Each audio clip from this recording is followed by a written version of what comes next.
Please তাড়াতাড়ি করুন, ব্যথা পাচ্ছি। আমি আর ব্যথা সহ্য করতে না পেরে কান্না করে দিলাম। আর উনি ওনার ইচ্ছা মতো আমাকে ভোগ করতেই লাগলো। আর করবেই না কেন, তিনি তো টাকা দিয়ে আমাকে কিনে নিচ্ছে 2 ঘন্টার জন্য। আরও কিছুক্ষণ তিনি আমাকে ভোগ করার পর আমার শরীরের উপর ওনার শরীর এলিয়ে দিলেন, দিয়ে আমার ঠোঁট জোড়া নিজের ঠোঁট দিয়ে আঁকড়ে ধরলো আর আমার ঠোঁট জোড়া চুষতে লাগলেন। আমি কিছু উপায় না পেয়ে তার সাথে রেসপন্স দিতে লাগলাম, কারণ আমি এখন তার কাছে টাকায় বিক্রি হয়ে আছি। আর হাত দিয়ে তিনি আমার শরীর স্লাইড করতে লাগলেন। আমার খুব বিরক্ত লাগছিল, কিন্তু কিছু করার নেই, মুখ বুঝে সব সহ্য করে নিতে হচ্ছে। আজ প্রথমবার শারীরিক সম্পর্ক করতেছি শুধু টাকার জন্য। জীবনে কখনো ভাবতে পারিনি টাকার জন্য নিজ ইচ্ছায় নিজের সব কিছু থেকে মূল্যবান জিনিসটা বিক্রি করে দিলাম। প্লিজ, এখন আপনার দেওয়ার সময়, আমি আপনাকে দিয়ে দিছি। এখন আমাকে ছেড়ে দিন আর আমার টাকাটা দিয়ে দিন। আর 5 মিনিট সময় দাও, আমি তোমাকে কিছু বকশিশ দিয়ে দেব। না প্লিজ, আমার ভাইকে ডাক্তারের কাছে নিয়ে যেতে হবে, না হলে আমার ভাই বাঁচবে না। এই 5 মিনিটের মূল্য আমার কাছে অনেক। প্লিজ এরকম কিছু করবেন না, আমাকে যেতে দিন। উফ, এই নাও তোমার টাকা। উনি 10,000 টাকা আমাকে দিয়ে দিলেন, কারণ আগে থেকেই আলাপ করে নিয়েছিলাম আমাকে 2 ঘন্টা ওনার সাথে সময় কাটালে আমাকে 10,000 টাকা দেবে। আমি ওনার রুমের বাথরুমে গিয়ে একটু ফ্রেশ হয়ে নিলাম, মুখে পানি দিয়ে হাত মুখ ধুয়ে পরিষ্কার করে নিলাম, জামা কাপড় পরে ওড়নাটা ভালোভাবে গলায় দিয়ে পেঁচিয়ে মাথায় ঘোমটা দিলাম, যাতে কেউ বুঝতে না পারে, কারণ উনি অনেক জায়গায় কামড় বসিয়ে দিয়েছেন, সেগুলো স্পষ্ট দেখা যাচ্ছে। আমি বাথরুম থেকে বেরিয়ে এসে দেখি উনি সব কিছু পরে রেডি হয়ে আছে, হয়তো কোথাও যাবে। আচ্ছা, আমি তাহলে আসি, ভালো থাকবেন। এই যে শুনেন, প্লিজ যা বলবেন একটু তাড়াতাড়ি বলেন, আমাকে যেতে হবে, নয়তো আমার ভাইটাকে আমি বাঁচাতে পারবো না। এত রাতে একা আপনি এত সুন্দর একটা মেয়ে একা রাস্তা দিয়ে গেলে তো এলাকার বাজে ছেলেদের খপ্পরে পড়তে পারেন। তাই বলি কি, আপনি আমার সাথে আসুন, আমি আমার গাড়ি করে আপনাকে নামিয়ে দিয়ে আসতেছি। থাক, লাগবে না, আমি একাই চলে যেতে পারবো। কিন্তু মনে মনে ঠিকই ভয় হচ্ছে, বলা তো যায় না। এই রাতের বেলা কোথাও কখন বের হইনি, তাই বাজে ছেলেদের খপ্পরে কোনো দিন পড়িনি। আজকে যদি পড়ি বা আমার ইজ্জতের সাথে সাথে যদি আমার টাকাটা নিয়ে নেয়, তাহলে আমার এই টাকাটাও দিতে পারবো না বাড়িতে। আরে বুঝতেছেন না কেন, এই এলাকায় বাজে ছেলে পেলের অভাব নেই, তাই আপনাকে অফার করলাম। যদি ইচ্ছে হয় তো আসেন, নয়তো চলে যেতে পারেন। আমি আর কোনো কিছু না ভেবেই রাজি হয়ে গেলাম, কারণ এনাকে আর ভয় পেয়ে লাভ কি, আমার সব কিছু উনি নিয়ে নিয়েছে। তাই এনার সাথে যাওয়াটাই উত্তম হবে, নয়তো রাস্তায় ভালো ছেলেদের খপ্পরে পড়লে আত্মহত্যা করা ছাড়া আর কিছুই করতে পারবো না আমি। তারপর আমি ওনার সাথে গাড়িতে উঠে পড়লাম। চুপচাপ ফাঁকা রাস্তায় গাড়ি চলছে, দুজনের মুখে কোনো রকম কথাবার্তা নেই, কিন্তু আমার খুব টেনশন হচ্ছে। আমি আমার ভাইটাকে বাঁচাতে পারবো তো, নাকি আমি ব্যর্থ হব? না না, এসব আমি কি ভাবছি, আমার ভাইয়া ঠিক হয়ে যাবে। আমি এসব ভাবছি, হঠাৎ করে উনি আমাকে কিছু জিজ্ঞাসা করলেন। আচ্ছা, আমাকে কি বলা যায় যে আপনার ভাইয়ার কি হয়েছে? লিভারের সমস্যা হয়েছে, অপারেশন করাতে হবে। মাত্র 10,000 টাকায় অপারেশন করাবেন আপনি কিভাবে? মায়ের কিছু স্বর্ণের জিনিসপত্র ছিল, সেগুলো বিক্রি করে দিয়েছি, তাতে কিছু টাকা হয়েছে। 10,000 টাকার কম ছিল, কেউ ধার দিতে চায় না, কারণ বাবা নেই যে ইনকাম করে তাদের দায় পরিশোধ করে দেবে। আমি এত করে সবাইকে বললাম যে আমি জব করি, আমি আপনাদের টাকা দিয়ে দেব 1 মাসের ভেতরে, কিন্তু কেউ রাজি হলো না। অনেক কান্নাকাটি করেছি এবং তাদের হাতে পায়ে ধরেছি, তাও তারা রাজি হয়নি। শেষ পর্যন্ত কোনো কিছু উপায় না পেয়ে ছি, আমি এটা কি করলাম? আমি এত বড় অমানুষ হলাম কি করে? একটা নিরীহ মেয়ের ইজ্জত নিয়ে নিলাম, তাও আবার টাকার বিনিময়ে। যদি একটা বার তার জীবনের কাহিনী শুনতে চাইতাম, তাহলে হয়তো আমি তার সাথে এরকম কিছুই করতাম না। আর আমিও এর আগে কোনো মেয়েকে এরকমভাবে ছুঁয়ে দেখিনি। প্লিজ কান্না করবেন না। আপনি যদি এইরকমভাবে ভেঙে পড়েন, তাহলে আপনার ভাইয়ের পাশে থাকবে কে? তাও আমি আমার কান্নাটা আটকাতে পারছি না, কান্না করেই যাচ্ছি। কেন জানি আজকে কান্না করতে খুব ভালো লাগতেছে। আপনার দেওয়া ঠিকানা মতো আমি চলে এসেছি। এখন কোন দিকে যাব? সামনে গিয়ে ডানে একটা গলি পাবেন, সেই গলির সামনে আমাকে নামিয়ে দিন। আমরা এসে গেছি। এটাই কি আপনার সেই গলি? হ্যাঁ, এখানেই আমার বাসা। আর আপনাকে অনেক ধন্যবাদ আমাকে এরকম উপকার করার জন্য। আচ্ছা, আপনার ভাইকে কোন হসপিটালে ভর্তি করা হয়েছে? কুড়িগ্রাম সেবা ক্লিনিক। আচ্ছা, আপনার ভাইয়ের নামটা বলবেন প্লিজ? কেন বলুন তো, আপনি আমার বিষয়ে এত জানতে চাচ্ছেন?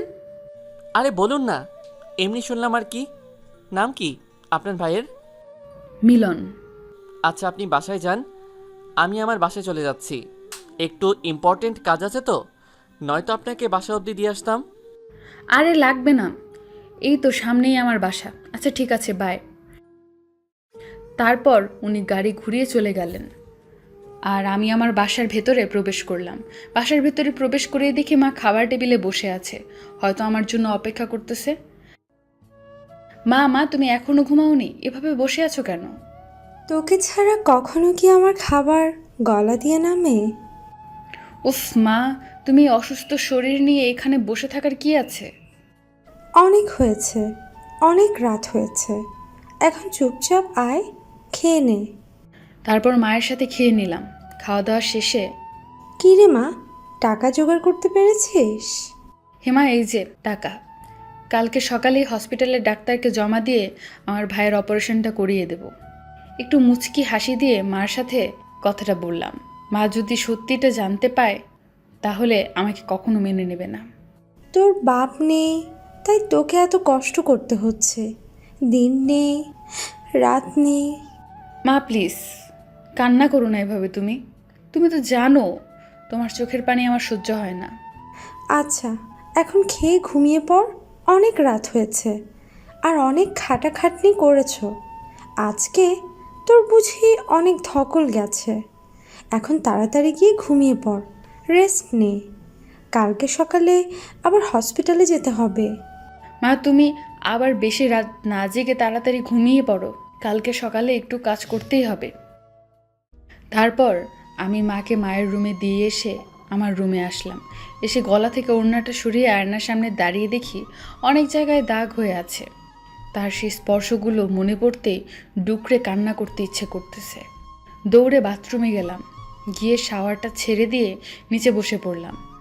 আর যেসব জায়গায় দাগগুলো আছে, আমি যেখানে যেখানে তিনি স্পর্শ করেছে সেই জায়গাগুলো ঘষতে লাগলাম আর কান্না করতে লাগলাম। এত দিন থেকে আমি এত কষ্ট করে নিজেকে ঠিক রেখেছি, কোনো প্রেম করিনি। সেই মেয়ে আজকে আমি সবসময় একটা জিনিস চিন্তা করে এসেছি, প্রেম করব না, বিয়ের পর স্বামীকে আমার সবটা দিয়ে ভালোবাসবো। কিন্তু আজকে আমার সেই স্বপ্ন মাটি চাপা দিয়ে দিল। তারপর রুমে এসে ঘুমিয়ে পড়লাম। 30 মিনিট পর উফ, এরকম করো কেন? টাকা দিব তো, তার বিনিময়ে তুমি তোমার সুন্দর দেহটা দাও। প্লিজ না, এইরকম করবেন না। আমি যতই পিছিয়ে যাচ্ছি লোকটা ততই এগিয়ে আসতে লাগলো। তোমার না টাকা লাগবে, আমি দিব তো, তার জন্য তুমি তোমার সুন্দর দেহটা দাও। আমি কান্না করতেছি আর পালানোর চেষ্টা করতেছি, কিন্তু পারছি না। লোকটা হঠাৎ করে আমার ওড়না ধরে টান দিলেন। আমি খুব জোরে চিৎকার দিলাম আর তখনই আমার ঘুম ভেঙে গেল। ও তার মানে আমি স্বপ্ন দেখছিলাম এতক্ষণ। কী রে মা, কি হয়েছে? কিছু না আম্মু, চিৎকার করলি যে? একটা বাজে স্বপ্ন ছিল আম্মু। ঘুমিয়ে পড়। আমার গা কেমন শিউরে উঠতে লাগলো। আমার খুব ভয় হচ্ছে যদি লোকটা সবাইকে বলে দেয় যে আমি দেহ বিক্রি করি তখন। না, আমি এসব কি ভাবছি, সব বাজে চিন্তা। আমি আর কিছুই ভাবতে পারছি না। উফ, মাথা ব্যথা করতেছে। তাই ঘুমানোর চেষ্টা করতে লাগলাম। কখন যে ঘুমিয়ে গেছে মনে নেই। সকালবেলা, আম্মু সকাল হয়ে গেছে, উঠো। ও, টের পাইলাম না আজকে। তোমাকে কালকে রাতেই বলেছি বেশি রাত জেগো না তুমি। হয়তো রাত জেগেছো নিশ্চয়ই, তার জন্য তোমার সকাল সকাল ঘুম ভাঙছে না। পাগলি মেয়ে কোথাকার। যখন মা হবি না, তখন সন্তানের কিছু হলে বুঝতে পারবি যে মায়ের বোন কি বলে। উফ আম্মু, সকাল সকাল মেজাজটা খারাপ করে দেবে না তো, বুঝছো? আমি কত কষ্ট করে টাকা আনলাম যে ভাইটাকে তাড়াতাড়ি বাসায় নিয়ে আসবো, আর এখন তোমার বকবক শুনতে হচ্ছে। তাড়াতাড়ি উঠো তো। আম্মু আর কিছু বলল না, চুপচাপ উঠে ওয়াশরুমে চলে গেল। ফ্রেশ হওয়ার জন্য জানে যে এখন কিছু বললে আমি রেগে যাব। আমার ভাইকে নিয়ে আমার খুব চিন্তা হচ্ছে। আমার ভাইকে আমার মায়ের বুকে ফিরিয়ে দিতে পারবো তো? আল্লাহ এমন কিছু আমাদের সাথে করিও না, যার জন্য আমার মায়ের বুকটা যেন খালি না হয়। যে ভাইয়ের জন্য আমি আমার সবচেয়ে বড় সম্পদ বিক্রি করে দিয়েছি, সেই ভাইটাকে তুমি নিয়ে নিও না। এইদিকে একজন লোক আছে হসপিটালে, মিলনকে খুঁজতে লাগলো। এই যে নার্স, এখানে গত কয়েকদিন যাবৎ মিলন নামে কোনো পেশেন্ট আছে? হ্যাঁ আছে, তবে আপনি রোগী কি হন?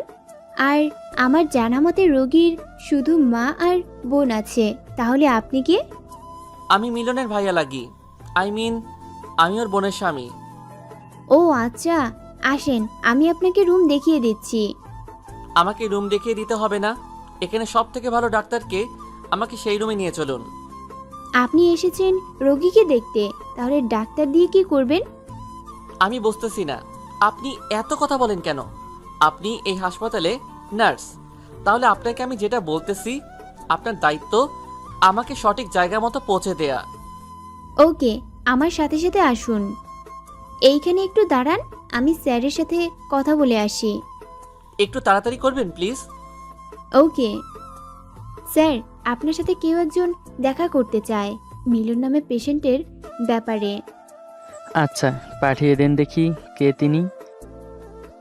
তারপর নার্স বাইরে এসে অচেনা লোকটাকে ভেতরে পাঠিয়ে দিলেন। জি বলুন, আমি আপনার জন্য কি করতে পারি? জি, আপনাদের হসপিটালে যে মিলন নামে রোগী ভর্তি আছে, তার অপারেশন করুন এখন, আর যত টাকা লাগে আমি দিব। কিন্তু আপনি কে? আর আপনি মিলনের জন্য এত টাকাই বা দিচ্ছেন কেন? আমি তো আপনাকে চিনলাম না। আর এই রোগীকে যে ভর্তি করিয়েছে, আমার জানা মতে তার মা আর বোন আছে, আর কেউ নেই। তাহলে আপনি কে? আমি রোগীর দুলাভাই। এখন কত টাকা লাগবে বলুন, আমি চেক দিয়ে দিচ্ছি। আর এখানে যে আমি এসেছি বা আমি টাকা দিয়েছি অপারেশন করানোর জন্য, এসব কাউকে বলবেন না। শুধু বলবেন একজন অচেনা মানুষ এসে দিয়ে গেছে, কারণ আমাদের মাঝে এখন একটু ঝামেলা চলছে, তাই এসব গোপন রাখাই ভালো। আমি চাই না ছেলেটার কিছু হোক, আর ছেলেটা কিছু হয়ে গেলে আপনার হসপিটালে আর কখনোই রোগী আসবে না, এটা মাথায় রাখবেন। আপনি কি আমাকে ভয় দেখাচ্ছেন নাকি হুমকি দিচ্ছেন? কোনটা? আমি আপনাকে কোনোটাই দিচ্ছি না, প্লিজ কাজটা করুন তাড়াতাড়ি, নয়তো ছেলেটা না বাঁচলে তার পরিবারের কি অবস্থা হবে একটু ভেবে দেখেছেন? তার মায়ের কোল খালি হয়ে যাবে। জি, আমি সব ব্যবস্থা করতেছি। আপনি অ্যাকাউন্টে গিয়ে টাকা জমা দিয়ে আসতে পারেন। আর হ্যাঁ, মানে একটু বলে দেন। ওকে, আমি আপনার সাথে ফোনে কন্ট্যাক্ট করব, কিন্তু এই কথাটা ওনাদের কাউকে বলবেন না। ওকে। এইদিকে আম্মু একটু জলদি করো, লেট হয়ে যাচ্ছে তো।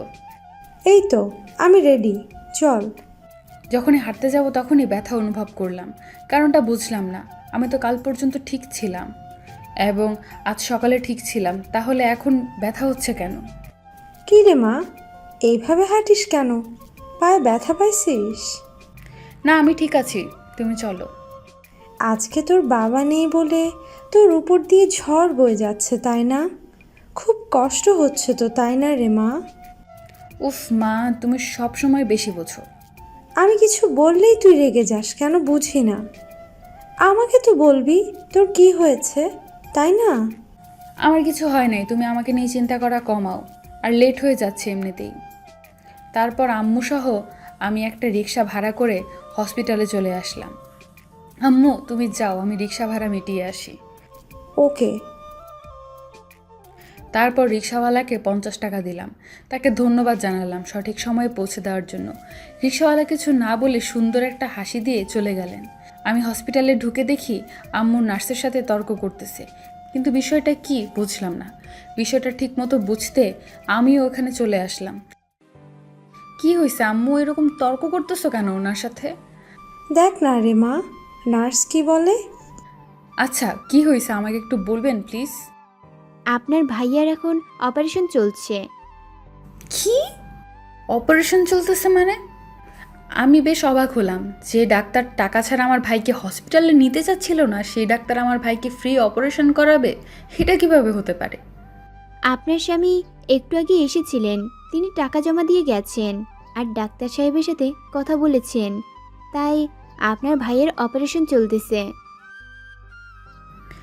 আমি অবাক, এর উপর অবাক হচ্ছিলাম কারণ আমার স্বামী, আমার তো এখনো বিয়েই হয়নি, আমার স্বামী আসবে কোথা থেকে? আর তার থেকে বড় কথা হইল, লোকটা কে হতে পারে? আপনার মাথা কি গেছে নাকি আমাকে দেখে মনে হয় আমি বিবাহিত মহিলা? আমি অনেকবার লোকটাকে জিজ্ঞাসা করছিলাম যে আপনি পেশেন্টের কি হন। লোকটা বেশ গভীর আমাকে ধমক দিয়ে বলে, তোমাকে যেটা করতে বলেছি সেটাই করো। বাবা, আপনাকে ধমক দিল আর আপনি সোজাসাপটা মেনে নিলেন? আমাদের একটু জানানোর প্রয়োজন বোধ করলেন না? দেখুন, আমি এত কথার উত্তর দিতে পারবো না। লোকটা ডক্টর ওমর স্যারের সাথে কথা বলেছেন আর তিনি এখন আপনার ভাইয়ের অপারেশন করতেছে। ওনার সাথে এভাবে বকাঝকা না করে চল না অপারেশন থিয়েটারের সামনে গিয়ে বসি ডক্টর সাহেবের হলে, তার সাথে কথা বলে দেখি আসলে বিষয়টা কি। আমার ভাইয়ের যদি কিছু হয় না, আমি আপনাদের বিরুদ্ধে মামলা করব। চুপ থাকতো, এইসব কথা বলতে নেই। আল্লাহকে ডাক, আল্লাহর যা চাইবে তাই হবে। তারপর আম্মু আমাকে টেনে অপারেশন থিয়েটারের সামনে চেয়ারে নিয়ে গিয়ে বসালো। এত টেনশন করিস না, যেটা ভাগ্যে লেখা আছে সেটাই হবে। আমি ঠিক বুঝতে পারতেছি আম্মু যতই আমাকে টেনশন মুক্ত থাকতে বলছে, কিন্তু আম্মু নিজেই অনেক টেনশনে আছে। আসলে মায়েরা কখনো সন্তানের অমঙ্গল চায় না। আমাকে ঠিক থাকতে বলেছে, অথচ নিজের ভেতর যে কতটা ক্ষতবিক্ষত হচ্ছে সেটা হয়তো আমি অনুভব পর্যন্ত করতে পারতেছি না। আম্মু আমাকে সত্যি করে একটা কথা বলবা? পাগলি মেয়ে, দেখো কি বলে। আচ্ছা বল। তুমি আমাদেরকে খুব ভালোবাসো, তাই না? পাগলি মেয়ে, কি যা তা বলতেছিস? কথাটা বলে আম্মু কান্না করে দিল। আমি স্পষ্ট বুঝতে পারতেছি আম্মুর মনের ব্যথাটা কতটা। কিছুক্ষণের মধ্যে ডাক্তার সাহেব বেরিয়ে এলেন। তাহলে আপনারা এসেছেন, যাই হোক ভালোই হলো।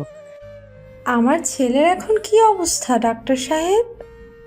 এখন আপনারা অনেকটাই চিন্তামুক্ত থাকতে পারেন, 24 ঘন্টার মধ্যে জ্ঞান ফিরে আসবে। আল্লাহর কাছে কোটি কোটি বার শুক্রিয়া, আলহামদুলিল্লাহ। এই শুনছি রে মা, আমার ছেলে ভালো হয়ে যাবে। আম্মু খুশিতে কান্না করে ফেলল। ডক্টর সাহেব, আমি কি এখন আমার ছেলেকে একটু দেখতে পারি? এখন দেখতে পাবেন না, একটু পর আপনার ছেলেকে কেবিনে শিফট করা হবে, সেখানে গিয়ে দেখতে পারবেন।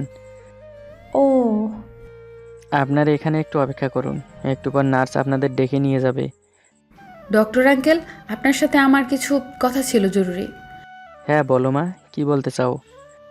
আপনি তো প্রথমে টাকা ছাড়া আমার ভাইকে আপনাদের হসপিটালে নিতেই চাচ্ছিলেন না, আর এখন আপনি আমাদের কাছে টাকা না নিয়ে অপারেশনটা করলেন। আমি না কিছুটা বুঝতে পারতেছি না ব্যাপারটা কি, আমাকে একটু খুলে বলবেন? আসলে মা, আমার এখানে কিছুই করার নেই, ঊর্ধ্বতন কর্মকর্তাদের আদেশে আমাদের মানতে হয়। আমরা এখানে চাকরি করি, আমাদের নিজস্ব প্রতিষ্ঠানে না। আর তুমি বললা না টাকা ছাড়া অপারেশন করলাম কিভাবে? আমাদের কাছে টাকা জমা হওয়ার পর তোমার ভাইয়ের অপারেশনটা হয়েছে। টাকাটা দিল কে? আর হঠাৎ করে এত টাকা আমার ভাইয়ের জন্য দিবেটাকে? দেখো মা, এটা আমি বলতে পারবো না। কিন্তু কেন আঙ্কেল? শুধু এটা জেনে রাখো, তোমার আপন কেউ টাকাটা দিছে, আর আমি তার নাম ঠিকানা পরিচয় তোমাকে এখন দিতে পারবো না, যদি তিনি অনুমতি না দেন। উনি অনুমতি দেবে মানে? আসলে আমি তাকে কথা দিয়েছি, আর আমি কথা দিলে কথা রাখার চেষ্টা করি। আমি এখন আসছি, একটু পর নার্স এসে আপনাদের ক্যাবিনে নিয়ে যাবে। ডক্টর আঙ্কেল আর একটু দাঁড়ালেন না, চলে গেলেন তার নিজের কেবিনে। যে আমার এত বড় উপকার করছে, আমি দোয়া করি তার জন্য সব সময় মঙ্গল হয়। হ্যাঁ মা, এত বড় উপকার যে করছে তার তো মঙ্গল কামনা করা আমাদের উচিত। এতক্ষণ তো ভালোই ছিলাম, এখন একটু ব্যথা ব্যথা অনুভব হচ্ছে। আর ব্যথা অনুভব হতেই আমার গতকাল রাতের কথা মনে পড়ে গেল। আম্মুকে তো এসব কথা বলা যাবে না, বললে আম্মু আমার মুখটা পর্যন্ত দেখতে চাবে না। কি করব ভেবে পাচ্ছি না। আম্মু তুমি এখানে একটু বসো, আমি একটু আসি। এখনো তুই কোথায় যাবি? আম্মু আমি একটু বাথরুমে যাব। ওকে। আম্মুকে মিথ্যা কথা বলে আমি একটু গাইনির ডাক্তারের সাথে দেখা করতে গেলাম। ওনার সাথে কথা বলে কিছু পরামর্শের সাথে একটা মেডিসিন লিখে নিলাম। যাতে করে খুব তাড়াতাড়ি ব্যথাটা দূর করতে সাহায্য করে, নয়তো আম্মুর চোখে খুব জলদি ধরা পড়ব। টাকা মানুষকে কত কিছু করতে বাধ্য করে। গতকাল আমি এই সময় একজন ভার্জিন ছিলাম, আর আজকে এই সময় আমি একজন নষ্ট মেয়ে। আসলে নিয়তির পরিহাস কোন দিক দিয়ে যায় বোঝা বড় মুশকিল।